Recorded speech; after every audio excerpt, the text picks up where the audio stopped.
Hello friends, எல்லாரும் எப்படி இருக்கீங்க? Welcome back to our channel first choice Kavi Kannan. இன்றைக்கி மோஸ்ட் ரிக்வெஸ்டட் வீடியோ தான். நான் ரொம்ப நாளாக கிச்சனில் இப்படி விளக்கேற்றி வைப்பேன். இந்த விளக்கை பார்த்துட்டு நிறைய பேர் எதுக்காக இந்த விளக்கேற்றி வச்சுருக்கீங்க, அதோட டீட்டெயில்ஸ் சொல்லுங்கன்ற மாதிரி கேட்டிருந்தீங்க. அதுக்கான வீடியோ தான் இன்றைக்கி நம்ம பார்க்க போகிறோம். நான் எப்போவுமே கிச்சனில் செவ்வாய் வெள்ளியானா இந்த மாதிரி ஆக்னிய விளக்கு ஏற்றுவேன். சில நேரம் செவ்வாய்க்கிழமை மிஸ் ஆனாலும் வெள்ளிக்கிழமை மட்டும் மிஸ் பண்ணவே மாட்டேன். கம்பல்சரி அக்னி மூலையில் இந்த மாதிரி விளக்கு ஏற்றி வச்சுப்பேன். இந்த விளக்கு ஏற்றுறதுக்கு முன்னாடி ஃபஸ்ட்டு நம்ம கிச்சனை கம்ப்ளீட்டாக க்ளீன் பண்ணியிருக்கணும். நார்மலாக பார்த்திங்கன்னா நம்ம ஃப்ரைடே பூஜைக்காக தேர்ஸ்டேவே எல்லாத்தையும் க்ளீன் பண்ணிகிட்டு இருப்போம். இருந்தாலும் கிச்சனை காலையில் ஏஞ்சி ஒரு வாட்டி க்ளீனாக தொடச்சிட்டு அதுக்கப்புறமா ஃபஸ்ட்டு அடுப்பை இப்படின்னா அரிசி மாவால் கோலம் போட்டு மஞ்சள் குங்குமம் வச்சுக்கிறேன். நம்ம பாட்டியெல்லாம் பார்த்திங்கன்னா வெள்ளிக்கிழமை ஆனால் அடுப்பை சாணி போட்டு மொழுவி மஞ்சள் குங்குமம் எல்லாம் வச்சு அரிசி மாவால் கோலம் போட்டு பார்க்க அவ்வளோ அழகாக இருக்கும். இப்போ எல்லாம் நம்மளால் அதெல்லாம் பார்க்கவே முடியறதில்ல. ஏதோ எக்ஸிபிஷனில் பார்க்குற மாதிரி தான் இருக்குது, ரேர் ஆகிட்டுருக்கு. இப்போது ஊருங்களுக்கு போனால் கூட அங்கேயுமே எல்லாருமே கேஸ் ஸ்டவ் தான் வச்சுன்னு இருக்காங்க. அடுப்பை பார்க்கவே முடியறதில்ல.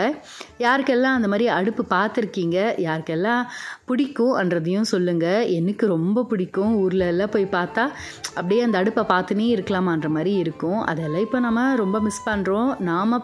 நாமளாவது பார்த்துருக்கோம். நம்மளோட பசங்க எல்லாம் பார்த்திங்கன்னா அதெல்லாம் என்னான்னு கேட்பாங்க.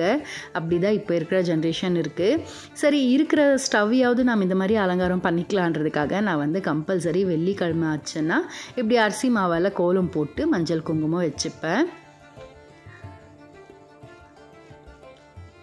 உங்களது நார்மல் ஸ்டவ் அப்படின்னா எடுத்து துடைக்கிற மாதிரி இருந்துச்சுன்னா நான் கவுண்டர் டாப்க்கு அட்டாச் பண்ணிருக்கேன். அதனால் எடுத்து துடைக்கலாம் முடியாது. இப்படி மேலே துடைச்சி விட்டுடுவேன். உங்களது எடுத்து துடைக்க முடியும்னா ஸ்டவ் கீழேயும் துடைச்சிட்டு அரிசி மாவால் கோலம் போட்டு மஞ்சள் குங்குமம் வச்சுக்கோங்க. அதுக்கப்புறமா அடுப்புக்குமே இந்த மாதிரி மஞ்சள் குங்குமம் வச்சு அரிசி மாவால் கோலம் போட்டுக்கோங்க. அடுப்பை மஞ்சள் குங்குமம் வச்சுட்ட பிறகு அதுக்கப்புறமா நடுவீடு தான் வச்சுன்னு இருக்கேன். நான் வெள்ளிக்கிழமைனா கிச்சனில் இப்படி நடுவீடு வச்சுப்பேன்.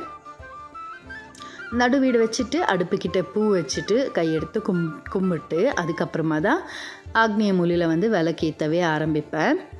இந்த விளக்குன்னு பார்த்திங்கன்னா கம்ப்ளீட்டாக கிச்சன் ஃபுல்லாக க்ளீன் பண்ணியிருக்கணும். நான்வெஜ் செஞ்சுருக்கும் போது இந்த விளக்கை ஏற்றக்கூடாது. செவ்வாய் வெள்ளியில் முக்கியமாக ஏற்றினோன்னா ரொம்ப நல்லது. அதுலேயும் இந்த விளக்கை நம்ம பிரம்ம முகூர்த்த நேரத்தில் ஏற்றினோன்னா இன்னுமே ரொம்ப உகந்தது. ஆக்னிய விளக்கு எப்போவுமே அக்னி மூலையில் தான் ஏற்றணும். அதனால தான் நான் இந்த மூலையில் ஏற்றின்னு இருக்கேன்.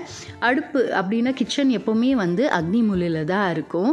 அக்னி மூலைன்றது எப்போவுமே எரிஞ்சுன்னு இருக்கிற மாதிரி இருக்கும். அதனால் அந்த அக்னி அம்மாவை குளிர வைக்கிறதுக்காக தான் நம்ம விளக்கு ஏற்றி பூஜை பண்ணி அக்னி அம்மாவை நம்ம குளிர வைக்கிறோம். அதுக்கு விளக்கேற்றுறதுக்கு ஃபஸ்ட்டு நான் கீழே மஞ்சள் தடவிக்கினேன். அதுக்கப்புறமா மஞ்சள் மேலே அரிசி மாவால் கோலம் போட்டு மஞ்சள் குங்குமம் வச்சுட்டு இப்போ ஒரு தட்டு வச்சு தட்டில் ஆக்னிய விளக்கு தான் வச்சுருக்கேன். இந்த விளக்கை நான் குளிர வைக்க மாட்டேன். நல்லா எண்ணெய் ஊற்றி விளக்கில் ஃபுல்லாக எண்ணெய் ஊற்றி திரி போட்டு நல்லா நின்று எரியிற மாதிரி விட்டுடுவேன். இன்றைக்கி எல்லாமே எரிஞ்சுன்னு இருக்கும். விளக்குக்கு இப்படி பூ போட்டு அலங்காரம் பண்ணிவிட்டு நெய்வேத்தியத்துக்கு இன்றைக்கி பாதாம் அதுக்கப்புறமா பழம் தான் வச்சுருக்கேன். இப்படி நெய்வேத்தியத்துக்கு பழம் எல்லாமே வச்சுட்டு விளக்கேற்றிட்டு சாம்பிராணி காட்டினேன். எப்போவுமே வீட்டில் அதுவும் வெள்ளிக்கிழமை செவ்வாய்க்கிழமைனா இப்படி சாம்பிராணி ஏற்றி வைக்கிறது ரொம்ப நல்லது. அதனால சாம்பிராணி ஏற்றி வச்சு நெய்வேத்தியம் எல்லாமே பண்ணி அதுக்கப்புறமா ஆரத்தி காட்டிட்டு என்னோடய பூஜையை முடித்தேன். இந்த பூஜையை நம்ம வாரத்தில் 2 நாள் கம்பல்சரியாக பண்ணுறது ரொம்பவே நல்லது. நான்வெஜ் செஞ்சுருந்தீங்கன்னா மறுநாள் நம்ம ஏற்றிக்கலாம். நான்வெஜ் செஞ்ச அன்றைக்கி பூஜை பண்ணக்கூடாது. இப்படி விளக்கு ஏற்றிக்காதீங்க. நான்வெஜ் செஞ்சுட்டு மறுநாள் வேணால் க்ளீனாக வீட்டை சுத்தம் பண்ணிவிட்டு கிச்சன் எல்லாமே க்ளீன் பண்ணிவிட்டு அதுக்கப்புறமா நம்ம இந்த விளக்கை ஏற்றிக்கலாம்.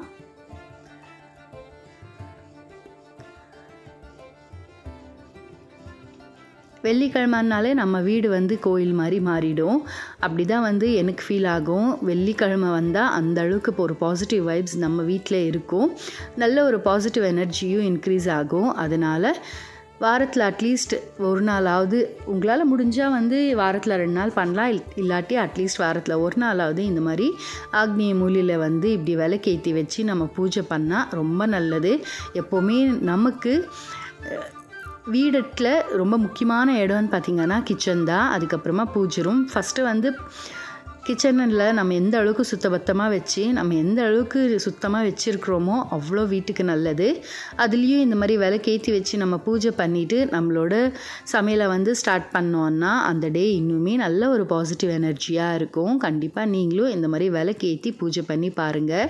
நிறைய பேர் வந்து கிச்சன்லேயே அன்னபூர்ணி சிலையும் வச்சுன்னு இருப்பாங்க. நானும் வச்சுன்னு இருந்தேன். ஆனால் நான்வெஜ் செய்கிறதுனால எனக்கு அந்த அளவுக்கு சாட்டிஸ்ஃபை இல்லை. அதனால நான் அம்மாவை அப்படியே பூஜை ரூமில் வச்சு தான் இப்போ நான் பூஜை பண்ணின்னு இருக்கேன். இப்படி ஆக்னிய தீபம் ஏற்றி வச்சுட்டு இன்றைக்கெல்லாம் நான் நான்வெஜ் செய்ய மாட்டேன். நாளைக்கு சனிக்கிழமை கம்பல்சரி செய்ய மாட்டேன்.